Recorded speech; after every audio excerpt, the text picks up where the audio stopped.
The Black Dawn. The digital clock on the bedside table glared 3:03 a.m. in crimson. Amelia blinked, her hand instinctively reaching for her phone to check the weather. But it wasn't the weather that had jolted her awake. It was the silence. An unnerving, all-encompassing silence that pressed against her eardrums. Usually, the hum of the city, the distant wail of a siren. Even the chirping of crickets from the nearby park provided a constant, if unnoticed, backdrop to her sleep. Now, there was nothing. She threw back the covers, padded to the window, and pulled up the blinds. Black. An absolute, impenetrable blackness. No twinkling stars, no sliver of moon, just a void where the night sky should have been. A knot of unease tightened in her stomach. Power outage. But the streetlights were on, casting an eerie, yellowish glow on the deserted street below. Downstairs, she found her husband, David, standing in the living room, staring at the television. The news was on, a cacophony of panicked voices and flashing graphics. Reports are flooding in from across the globe, confirmation that the stars are gone. We repeat, the stars are no longer visible in the night sky.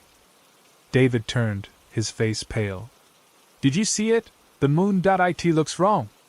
Amelia followed his gaze to the television screen. A shaky video, supposedly taken from an amateur astronomer in Chile, showed the moon. It was there, all right, but impossibly large, dominating the sky, and it wasn't still. It seemed to throb, to pulse with a faint, internal light, like a giant, diseased heart.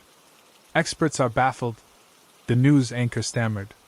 Theories range from, well, we don't even know what to say. NASA is holding a press conference at 6 a.m. EST. The broadcast was abruptly cut short by static. Then silence. David fiddled with the remote, but the screen remained stubbornly blank. He switched to another channel, then another. All dead. EMP? Amelia asked, her voice barely a whisper. David shook his head. Couldn't be. The streetlights are still on. Something else is happening. Outside, the silence was breaking. A dog started barking, a high-pitched, frantic yelp that echoed through the empty streets. Then another, and another, until a chorus of canine distress filled the air. Car alarms began to blare, triggered by what? By dawn, or what should have been dawn. The situation had deteriorated rapidly. The NASA press conference never happened. The internet was down, phone lines were jammed, and radio broadcasts were intermittent and filled with static. The few news channels that remained online were filled with conflicting reports and speculation. Some spoke of a natural phenomenon, a cosmic alignment blocking out the stars. Others whispered of government conspiracies and alien invasions. People started pouring into the streets, their faces etched with fear and confusion. Some huddled together in small groups, praying. Others were frantically trying to reach loved ones, their voices rising in panic as they realized communication was impossible. Amelia and David ventured out, drawn by the growing chaos. The local supermarket was already a scene of pandemonium. Shelves were being stripped bare, as people fought over the last remaining cans of food and bottles of water. A security guard, looking overwhelmed and terrified, was trying to maintain order, but his voice was lost in the roar of the crowd. We need to get back home, David said, grabbing Amelia's arm. This is getting out of control. As they turned to leave, they saw a group of teenagers smashing the window of a liquor store. Bottles were being passed around, and the air was thick with the smell of alcohol. The veneer of civilization was cracking, revealing the raw, primal instincts beneath. Back at their apartment, they barricaded the door with furniture. The power flickered intermittently, and the water pressure was dropping. They rationed their remaining food and water, listening to the growing cacophony outside. Then, a voice cut through the noise. A voice, amplified by what sounded like a makeshift loudspeaker. It was coming from the park across the street. This is Dr. Eris Thorne, the voice crackled. If you can hear me, listen carefully. What you are seeing is not a natural phenomenon. 30 years ago, I predicted this event. The stars, they haven't vanished. They've been taken. Amelia and David exchanged a look of disbelief. Thorne, the discredited scientist who had been ridiculed for his outlandish theories about cosmic entities and interdimensional travel? The moon's behavior is, Anomalous. It's a beacon. A signal. They're coming. I repeat, they're coming. There was a pause, followed by a series of clicks and static. Then, the voice returned, weaker this time. We have approximately 72 hours. I have prepared a countermeasure. But I need more time. I am transmitting the data now. The signal faded in and out, then died completely. A collective gasp rose from the crowd in the park, followed by a chilling silence. David stared at Amelia, his eyes wide with fear. 72 hours? What does that mean? Amelia didn't answer. She was looking out the window, at the monstrous moon, pulsing in the black sky. The air felt heavy, charged with an unseen energy. The world was holding its breath, waiting for something terrible to be born. The Black Dawn had only just begun. The Hermit of Mojave. The Mojave Desert, usually a palette of muted browns and ochres under a sky brimming with diamond dust, was now an alien landscape. Bathed in the grotesque crimson glow of the bloated moon, every Joshua tree cast an elongated, unsettling shadow. At the heart of this desolation, perched atop a mesa overlooking a cracked and barren valley, stood the observatory. It wasn't the gleaming, state-funded monolith of a university, but a collection of mismatched structures cobbled together over decades. A Quonset hut served as the main living quarters, connected by a network of dusty walkways to a geodesic dome housing a powerful, though antiquated, telescope. Solar panels, salvaged from forgotten projects, glinted dully in the unnatural moonlight, feeding the entire operation with hard-won energy. Inside the dome, Dr. Eris Thorne, a man whose face was a roadmap of wrinkles etched by time and relentless sun, adjusted the final settings on the telescope's tracking system. His hands, gnarled and spotted with age, moved with a surprising dexterity honed by years of obsessive tinkering. The air hummed with the low thrum of transformers and the whirring of cooling fans. He wore a simple, faded denim shirt and khaki pants, practical attire for a man who lived and breathed the desert. Almost there, he muttered, his voice raspy from disuse. He glanced at a bank of monitors displaying complex astronomical data, overlaid with his own hand-drawn annotations. Each line, each symbol, was a testament to a lifetime spent chasing shadows in the cosmos. He moved to a separate console, a Frankensteinian creation of repurposed military equipment and scavenged computer parts. This was his broadcast center, his last line of communication with a world that had long dismissed him as a crackpot. He flipped a series of switches, activating the independent power supply and the high-gain antenna that towered above the observatory like a skeletal finger pointing at the monstrous moon. Testing, testing, he said into a microphone, his voice echoing hollowly in the dome. Can anyone hear me? A few seconds of static crackled, followed by a faint, distorted reply. Read you. Thorne barely. Thorne's eyes widened. It was working. He took a deep breath, steeling himself for the message he had prepared for years. He switched to the observatory's external loudspeaker system. His voice, amplified and distorted, boomed across the silent desert, a desperate cry in the face of cosmic horror. This is Dr. Eris Thorne. For those who can hear me, listen carefully. What you are witnessing is not a natural phenomenon. 30 years ago, I published a paper outlining a theory of cosmic harvesting. I theorized that certain entities, existing beyond our comprehension, could manipulate spacetime to consume entire star systems. He paused, his gaze fixed on the pulsating moon. I was ridiculed. And why funding was revoked. I was ostracized from the scientific community. They called me a madman. A brief flashback flickered in his mind. A younger Thorne, clean-shaven and full of youthful fire, standing before a room of skeptical colleagues. The projected slides showed complex equations and abstract diagrams, met with blank stares and dismissive murmurs. Dr. Thorne, with all due respect, a senior professor had said, his voice dripping with condescension, your theories are speculative at best. There is no empirical evidence to support such outlandish claims. The memory faded, replaced by the harsh reality of the present. Thorne swallowed hard, pushing aside the bitterness of years of rejection. But I was right. He continued, his voice regaining its strength. The stars are gone. They have been taken. And that thing in the sky is not our moon. It is a beacon, A marker, a staging point for something unimaginable. He activated another switch, bringing up a complex schematic on one of the monitors. It depicted a series of energy nodes, interconnected by lines of pulsating light. There is a countermeasure, he said, his voice filled with a desperate urgency.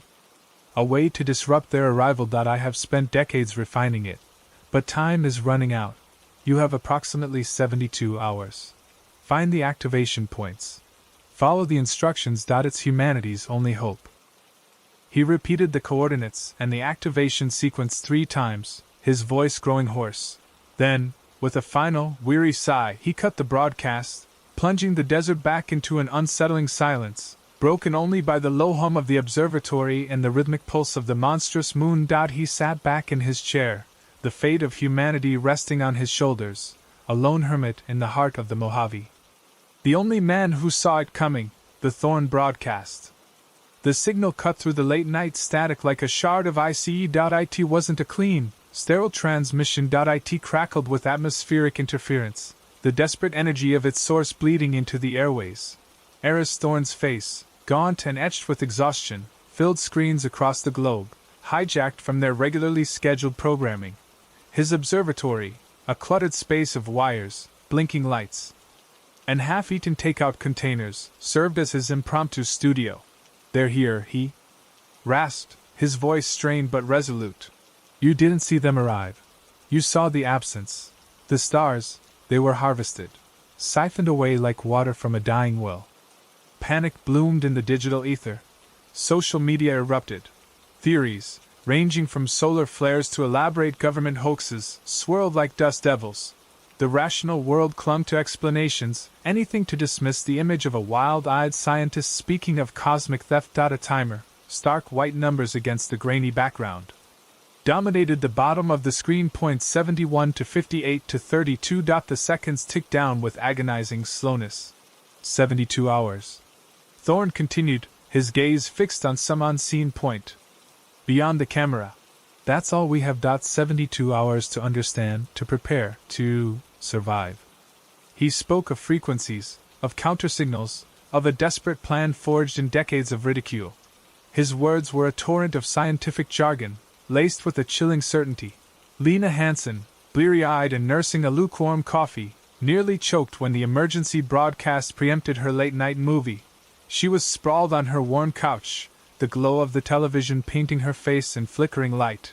Cosmic harvesting? Seriously? She muttered, reaching for the remote. Her finger hovered over the power button, but something about the man's intensity stopped her. A raw, unsettling conviction radiated from him, cutting through the layers of fatigue and skepticism that had become her professional armor. Her phone buzzed. An incoming call from the Hammer. Arthur Hammersmith, her editor at the Metro News. She groaned inwardly. Lena, you seeing this? Hammersmith's voice boomed through the speaker, devoid of any preamble. Yeah, I'm seeing it. Looks like the plot of a bad sci-fi movie. Bad sci-fi movies don't usually hijack every broadcast signal on the planet. Get downtown. Find out who this Thorn character is. Dig up everything. I want a profile, a debunking, whatever it takes. Just get me the story, Hansen, and make it snappy. The world's gone nuts. Lena sighed, already pulling on her jeans. Hammersmith's panic was palpable, a stark contrast to his usual gruff indifference. On it, Hammer. But if this turns out to be some elaborate prank, I'm sending you the therapy bill. She hung up and stared at the screen again. The timer continued its relentless countdown. Thorn was now displaying what looked like complex equations and schematics. Most of it was gibberish to her, but the urgency in his voice was undeniable. Outside, the wind howled, a low, mournful sound that seemed to vibrate in her very bones. She glanced out the window at the moon. It did seem closer, brighter, almost unnervingly so.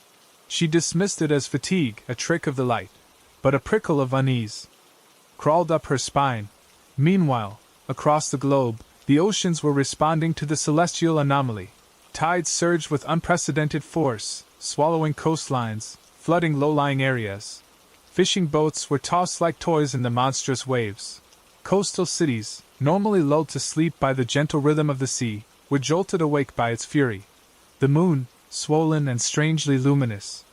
Exerted an unnatural pull. Thorne's broadcast continued, painting a grim picture of humanity's impending doom. He spoke of advanced technology, of beings beyond human comprehension, of a cosmic balance disrupted. He detailed the countermeasure he had developed, a complex array of frequencies designed to disrupt the harvesting process.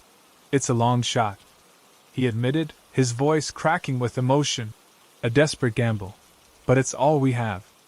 He then gave coordinates and technical schematics, and repeated the frequency needed, ending with, "Do this. Please. For all our sakes." Lena Hansen grabbed her keys, the image of the pulsating moon seared into her mind. She still didn't believe it, not entirely. But Arthur Hammersmith was right. The world was going nuts. And in a world gone nuts, a skeptical journalist with a nose for the truth was exactly what humanity needed.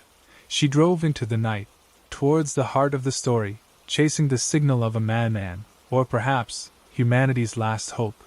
Whispers of the past. Lena sat hunched over her laptop, the glow reflecting in her tired eyes.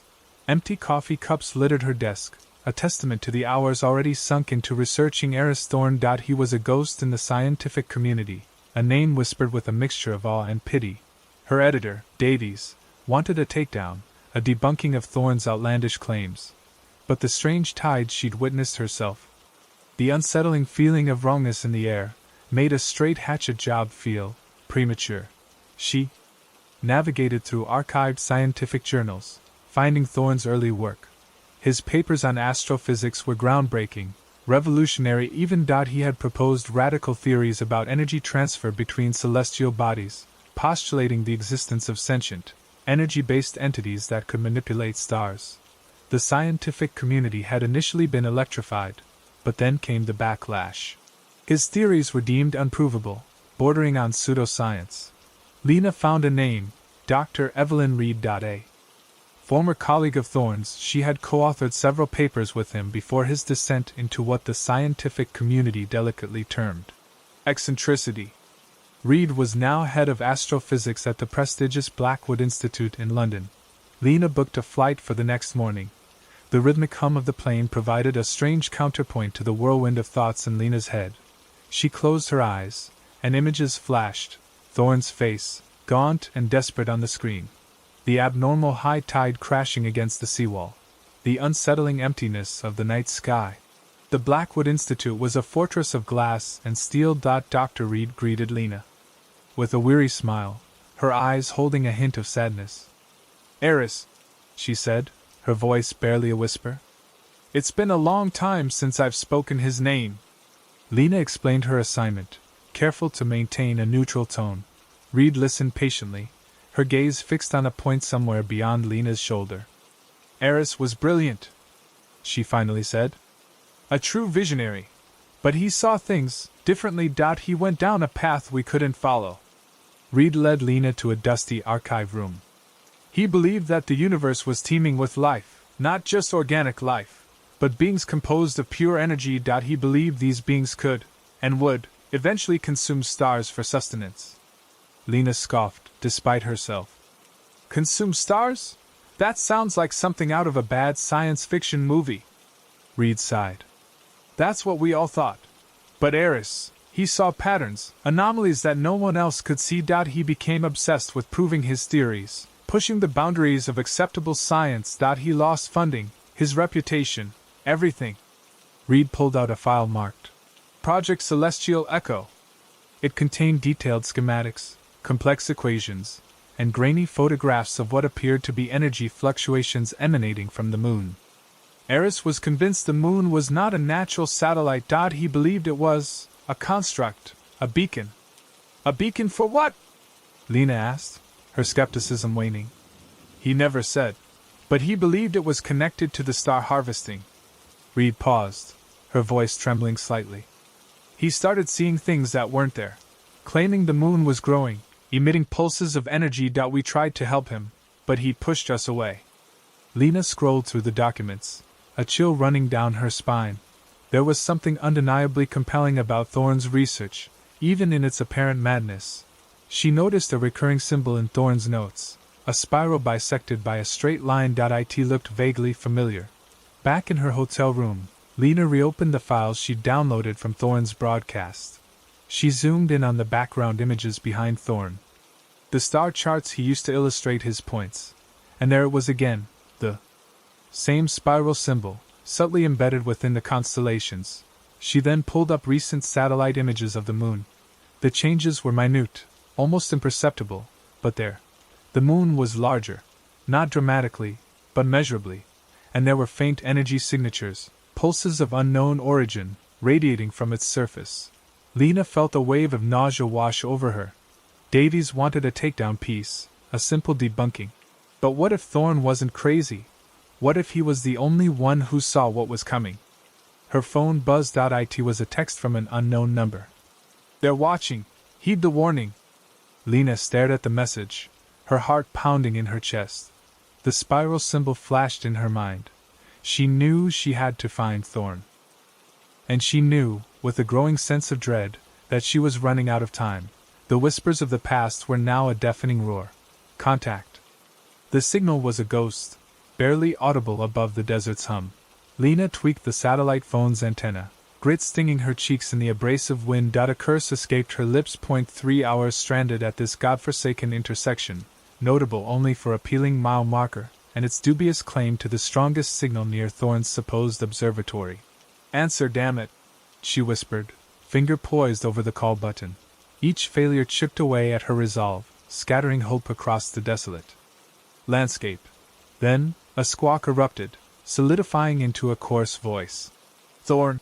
It grated, utterly devoid of warmth. "State your purpose." Lena's pulse quickened.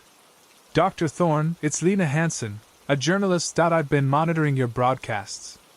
Silence descended. Lena pictured the hermit scientist, barricaded in his ramshackle fortress, surrounded by outdated tech and feverish theories. She steeled herself for a rant, a brush-off, anything but this unsettling stillness. "Why?" Thorne finally rasped, the single syllable heavy with suspicion. "Because," Lena began, carefully choosing her words, "I suspect you might be onto something." Another pause, longer still, thick with doubt. Lena could almost feel Thorne's skepticism radiating across the ether. "Onto what, exactly? The looming apocalypse?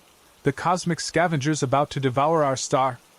"The entities," Lena stated, the word feeling woefully inadequate beneath the alien sky. "The celestial body, everything. And what compels you, a mere scribe, to credit what the entire scientific establishment has dismissed as the ravings of a lunatic?" His voice dripped with a bitterness Lena recognized all too well. "I've reviewed the evidence," Lena countered, the observatory's data flashing behind her eyes. "The energy spikes, the deviations. It's undeniable." A low thrum vibrated through the line, the sound of antiquated machinery grinding back to life. "Evidence is mutable, Ms. Hansen, prone to misinterpretation." "This isn't," Lena insisted. "I need clarification, access to what you've uncovered." The sound of shuffling papers scratched through the speaker. "You possess persistence. I grant you that. Most of your profession would have retreated by now." "I'm not most journalists, Dr. Thorne," Lena asserted, a sharp edge entering her tone. "And the planet doesn't have the bandwidth for your paranoia. It deserves answers." A mirthless chuckle echoed through the receiver. "Paranoia, perhaps. But paranoia forged in the crucible of observation. Of tireless, relentless scrutiny. Very well, Ms. Hansen, venture forth. But heed this warning, what awaits may exceed your capacity for terror." He rattled off directions, terse and precise, a litany of coordinates and obscure landmarks. Then, the line died. Lena stared at the phone, the desert wind whipping at her face. Contact established. Invitation secured. Now for the daunting part. The observatory proved less imposing than imagined, a motley collection of structures clinging precariously to a rocky slope. Dust devils cavorted across the cracked driveway, swirling around discarded equipment and corroded antennas. As she neared the primary building, a solitary figure emerged from the gloom, outlined against the gargantuan moon. Thorne was taller than anticipated, gaunt and weather-beaten, with eyes blazing with unnerving intensity. His clothing was disheveled, his beard untamed, but an undeniable spark of intellect flickered in his gaze. He studied her intently, as if weighing her worth. "You arrived," he croaked, his voice raspy but possessing more resonance in person. "I did," Lena responded, meeting his scrutiny head-on. "Now enlighten me." Inside, the observatory resembled a technological junkyard, a chaotic fusion of advanced equipment and crumbling infrastructure. Cables crisscrossed the floor, consoles pulsed with information, and charts adorned every conceivable surface. The air hung thick with the scent of ozone and dust. Thorn guided her to a cluster of monitors displaying intricate graphs and swirling energy patterns. "Behold," he uttered, gesturing towards the screens. "The entities. Or, more precisely, their signatures." Lena scrutinized the data, her brow furrowing in concentration. "Energy-based?" she inquired. "Similar to plasma?" "More intricate than mere plasma," Thorn clarified. "Imagine them as sentient constellations, vast interwoven networks of energy spanning the cosmos. They subsist on stars. They devour them whole." "Devour them?" Lena echoed, grappling with the sheer scale of the concept. "Like galactic predators?" Thorn delivered a curt nod. "Precisely. And the lunar body is known moon. It acts as a homing beacon. A signal. A dinner bell, ringing across the void." He turned to face her directly, his eyes burning with manic intensity. "They are here, Ms. Hansen. They have arrived, and within 72 hours the feast shall commence." The world unravels. Static crackled across the small, battery-powered television in the observatory, resolving into the harried visage of a coastal news anchor. Reports escalating globally. Unprecedented tidal forces. Coastal metropolises submerged under catastrophic floods. The cause remains undetermined. Thorn remained fixed on the labyrinthine equations consuming the whiteboard that dominated the observatory wall. A heavy, ozonic tang mingled with the musty scent of aged dust motes, punctuated by the rhythmic rasp of chalk on slate. Lena, however, was transfixed by the screen, the image of a seaside town devoured by a monstrous wave searing itself onto her consciousness. It was happening. Thorn's predictions, realized with brutal, chilling exactitude. "They're here, aren't they?" she breathed, her voice almost lost against the keening wind buffeting the structure. Thorn ceased his frantic scribbling, pivoting to face her, his gaze betraying an unsettling tranquility. "Indeed, the signal fire is lit, and the banquet has begun." The lights sputtered, then died, cloaking the observatory in near-total darkness. The sole illumination emanated from the colossal moon, now a palpable presence in the sky, casting grotesque, elongated shadows. Lena groped for her phone, its screen bathing her face in an eerie, cerulean light. No bars. "The power grid is collapsing at an accelerated rate," Thorn stated, his voice toneless. "A coordinated dismantling, I surmise. They seek to sever communication." Adrenaline surged through Lena, a clash between stark terror and a desperate compulsion to act. "We have to warn people. We have to disseminate your research. Who would lend credence to our claims?" Thorn countered, a thread of world weariness lacing his tone. "They dismissed me for decades as a crackpot. They'll simply write this off as mass psychosis, apocalyptic fervor. But the evidence? The anomalous energy signatures? The moon itself?" Lena riposted, gesturing towards the window where the pulsating sphere commanded the firmament. "Evidence is impotent when faced with willful ignorance," Thorn responded, turning back to his wall of calculations. "They cling to comforting fabrications rather than confront disquieting truths." Dismissing his bleak outlook, Lena rummaged frantically through her backpack. "I have a satellite phone," she announced, brandishing the device. "Far from ideal, but it might function." She stepped outside, seeking respite from the observatory's interfering frequencies, and attempted to acquire a signal. The wind shrieked around her, laced with the briny tang of the sea and something else, an acrid, metallic note that stung her nostrils. After what felt like an eternity, a wavering signal flickered into existence. A wave of relief washed over her, immediately followed by a surge of nausea. She dialed her editor, David. It rang endlessly, finally connecting with a burst of static. David, it's Lena. Can you hear me? Lena, where in God's name are you? What's happening? David's voice was fractured and distorted, barely audible above the surrounding cacophony. The city's descending into anarchy, riots raging, looting rampant, no power anywhere. David, listen closely. This transcends natural disaster. It's an incursion. An extraterrestrial invasion. Lena spoke rapidly, attempting to convey the essential details. There's a scientist, Dr. Thorne. He foresaw this. He possesses irrefutable proof. A protracted silence ensued, punctuated by static bursts and the distant wail of sirens. Lena, are you inebriated? Or have you finally snapped? An invasion? Seriously? David, I'm utterly serious. The moon's influence, the widespread blackouts, the cataclysmic tsunamis, it's all interconnected. We must alert the public. We have to publish Thorne's findings. Lena, I'm struggling to keep the website afloat. Half my team failed to report. The remainder believe the world is ending and have barricaded themselves inside their residences. I can't disseminate articles about cosmic invaders. People will perceive us as raving lunatics. But David. The line abruptly disconnected. Lena stared at the phone, aghast, her spirit plummeting. She attempted redialing, but the signal had vanished. Defeated, she retreated to the observatory. Thorne remained stationary, immersed in his equations.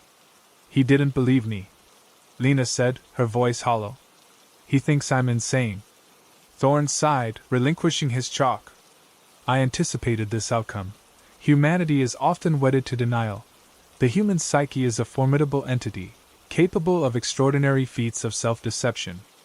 A sudden surge of anger coursed through Lena. So what? We simply surrender? We passively await our consumption. Thorne finally regarded her, a fleeting glimmer of something akin to hope flickering in his eyes. No, we dissect. We comprehend, and conceivably, just conceivably, we unearth a means to retaliate. He resumed his position at the whiteboard, his chalk scratching with renewed vigor. Lena watched him, a revitalized sense of purpose kindling within her. Even as the world teetered on the brink of oblivion, even if their warnings fell on deaf ears, they were bound to strive. They had to decipher, to resist, to endure. The fate of the planet, it appeared, rested precariously on the shoulders of a marginalized scientist and a disillusioned journalist, sequestered within a dilapidated observatory. Beneath the baleful gaze of an alien moon, the energy surge. It's our only recourse. Thorne croaked, the observatory's machinery a relentless thrum against the silence. Lena scrutinized his image on the grainy display, his features starkly illuminated by the luminous screens. The years since their last encounter etched lines of weariness deeper into his face than she recalled. A global energy surge? Lena questioned, grappling with the audacity of the proposal. With the world teetering, Thorne offered, this? A deliberate channeling of terrestrial energy. A simultaneous worldwide pulse. Think of it as a flare. Thorne articulated, his fingers a blur across the console, coded strings cascading down the screen. They conceal themselves, bending the electromagnetic spectrum to their will. We must break that illusion. Force a reveal. Lena's brow furrowed. Reveal to whom, and what then? To our eyes, Thorne amended. To the planet. We need to perceive them, to begin to comprehend. As for what follows, that's uncertain. But inaction guarantees annihilation. My calculations, they were off. The incursion is underway. This is our last card. The weight of his declaration settled upon her like a physical burden. Desperation laced his tone, exhaustion clinging to him like a second skin. A desperate gamble, yes, but she couldn't refute the chilling logic. The alternative was utter erasure. Lena devoted the next hour to a flurry of calls, sharing Thorne's plan with her dwindling circle of trusted contacts. Her editor, predictably, scoffed, labeling her an alarmist. Yet others, those touched by the inexplicable, proved more receptive. A former colleague from a scientific publication, a source within a government research lab, even a surprisingly attentive general whom she'd once interviewed about the military possibilities of esoteric physics. The cogs of authority, stiff with disuse, grudgingly began to rotate. The subsequent 24 hours dissolved into a frenzied collage of whispered conversations, encrypted transmissions, and clandestine meetings. Governments, finally conceding the dire reality, rushed to synchronize the energy surge. Precarious power grids were hastily reconfigured. Nuclear facilities edged towards criticality. High-powered emitters were aligned and calibrated. The world drew a collective, silent breath. In Tokyo, engineers toiled in the shadow of the crippled Fukushima reactor, rewiring circuits with a desperate intensity, sweat plastering their hair to their foreheads. In London, the Thames barrier protested under the pressure of unprecedented tidal forces as technicians braced the national infrastructure. Far beneath the Swiss Alps, scientists at CERN charged the Large Hadron Collider to its absolute limit. From the frigid wastes of Siberia to the teeming metropolises of India, the globe braced itself for the unfolding unknown. Lena found herself once more within Thorne's cluttered observatory, the atmosphere charged with anticipation and the sharp tang of ozone. The monstrous moon hung ominously in the heavens, painting the landscape with an unsettling, rhythmic luminescence. She could feel the burgeoning energy, a palpable vibration resonating through the floor and into her very marrow. "Are you certain about this, Thorne?" she murmured, her voice barely audible. He remained fixed on the screens, his fingers dancing with feverish precision. "No," he replied, his voice devoid of inflection. "But time has run out. This must happen now." On the primary display, a countdown clock ticked down with implacable finality. Lena watched the digits diminish, each passing second a hammer blow against her fraying composure. The final moments stretched, elongated by dread. The air crackled with static. The equipment's hum escalated into a piercing whine. Her heart hammered against her ribs. A frantic counterpoint to the mounting tension. 3.2.1. The world shattered. A coruscating burst of light engulfed the observatory, succeeded by a thunderous roar that echoed across the desert expanse. The ground bucked violently beneath Lena's feet. Every electronic device in the room sputtered and died. Then, stillness. Lena blinked, her vision struggling to readjust to the sudden void. The moon, still present, seemed altered. Its rhythmic pulsing had ceased, replaced by a frigid, baleful light. "Did it work?" she croaked, her throat constricted. Thorne remained silent, his gaze transfixed on the heavens, his face ashen, his eyes widened with a blend of horrified wonder. "Look," he whispered, his voice trembling almost imperceptibly. Lena followed his gaze, and then she saw them, not in any expected form, not as vessels, or beings, or anything remotely comprehensible. Rather, it was as if the very weave of reality had been rent asunder, affording glimpses into something beyond. Warped perspectives, impossible geometries. Hues beyond the spectrum of human vision. A cosmic kaleidoscope of dread, exposed for the first time. And they were observing us in return. A wave of nausea overwhelmed Lena. Her thoughts spiraled, struggling to reconcile the inconceivable. It was too vast, too profound, too alien. She longed to avert her eyes, to retreat into denial. But she found herself locked in place, a helpless spectator at the unveiling of humanity's obliteration. Thorne turned to face her, his eyes brimming with a profound sorrow. "We've roused them," he uttered, his voice barely a breath. "And I suspect they're displeased." Arrival. The digital readout glared, 00:00:05.5 seconds until Thorne's gamble paid off, or he'd cemented his reputation as a crackpot. Lena's gaze remained fixed on him. The monitors bathed his face in an unsettling green, highlighting the web of lines carved by obsession and sleeplessness. He hadn't blinked in what felt like an eternity. "Ready, Lena?" His voice was a gravelly whisper, nearly lost beneath the generator's thrum that fed their jerry-rigged setup. She swallowed hard, her throat suddenly constricted. "As ready as I'll be." The science remained a blur, something about harmonic convergence and amplified terrestrial currents. But the stakes were crystal clear. Success meant planetary salvation. Failure, well, every circuit breaker west of the Mississippi would be toast. 00:00:03. Static electricity prickled the air inside the observatory.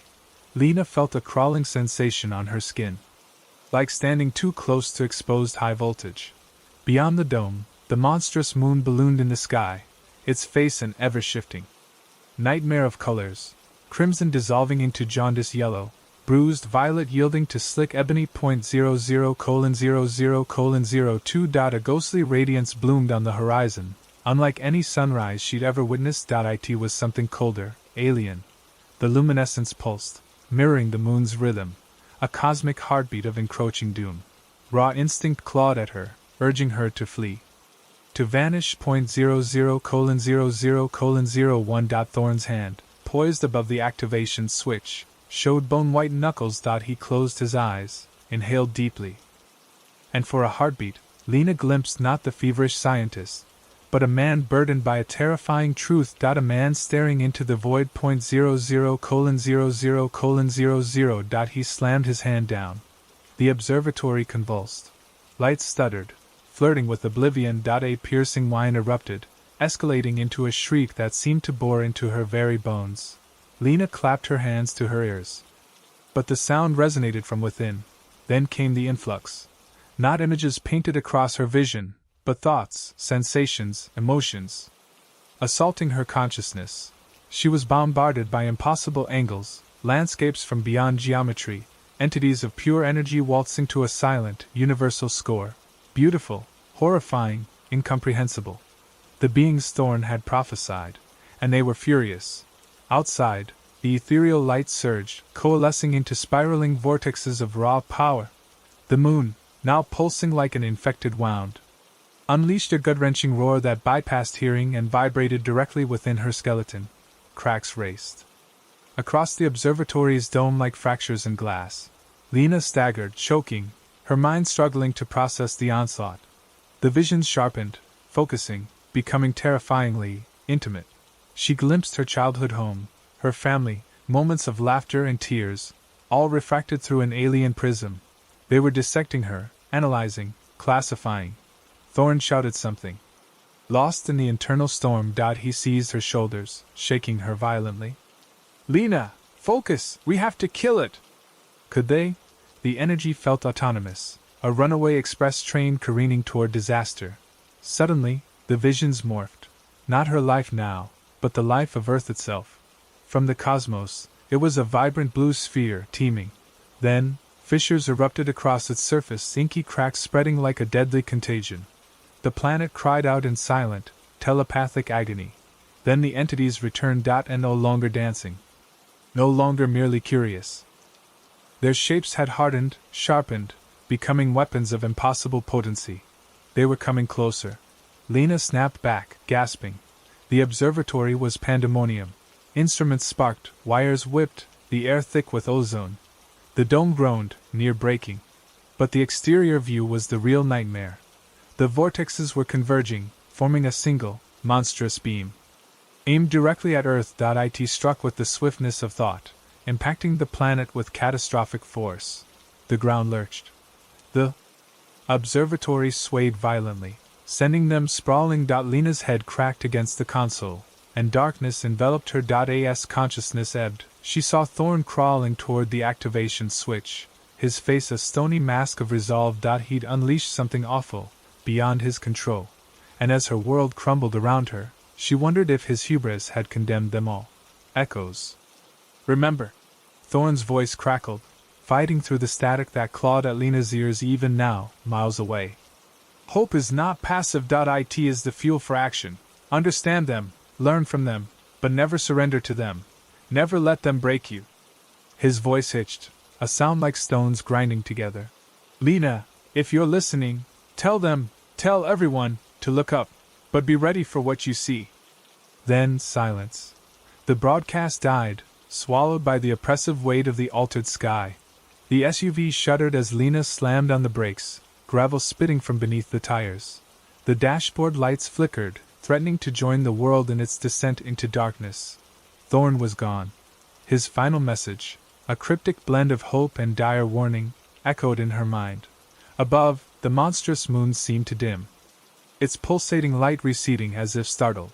The furious entities, the chaotic storms of energy that had threatened to consume the observatory, seemed to hesitate, their advance slowing to a crawl. The world held its breath, teetering on the precipice of annihilation, but the end, it wasn't quite here. Not yet. Lena forced herself to breathe, the dust-laden air stinging her lungs. Thorn's words, "Hope is the fuel for action," resonated within her. He had chosen this path, unleashed these things, to save humanity.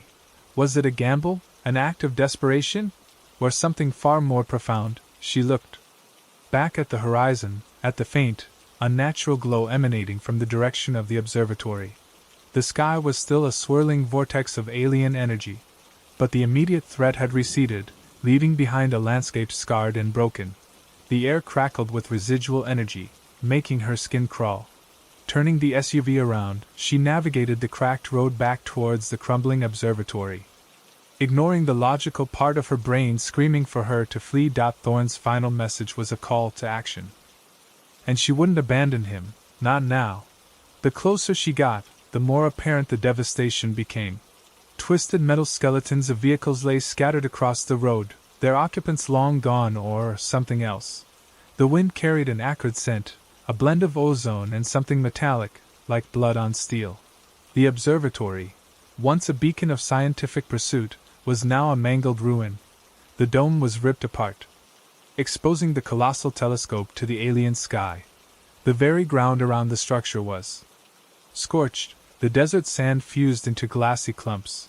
Stepping out of the SUV, Lena was met with an eerie silence, broken only by the faint hum of residual energy. The air thrummed against her skin, a physical manifestation of the otherworldly forces that had been unleashed. She cautiously picked her way through the debris, her heart pounding in her chest. The interior of the observatory was even worse. Equipment lay shattered, wires snaked across the floor like metallic vines, and the air was thick with the smell of burned electronics. There was no sign of Thorn. She called out his name, her voice swallowed by the immensity of the destruction. Only silence answered. Then, she saw a faint glimmer of light emanating from beneath a pile of rubble. Digging frantically, she uncovered a damaged emergency broadcast system, barely clinging to life. The screen flickered, displaying a single, looping message. "They are listening. Adapt. Survive." Thorn's final message wasn't just for humanity. It was for them. The entities he had exposed humanity, made them known. Was this a warning, or an invitation? As the unnatural dawn crept across the horizon, casting long, distorted shadows across the ruined landscape, Lena knew one thing for certain: the world had changed irrevocably. The old rules no longer applied. Humanity was no longer alone. And the future was uncertain, shrouded in the echoes of Thorn's final broadcast and the silent promises of the monstrous moon. The war hadn't been averted. It had only just begun.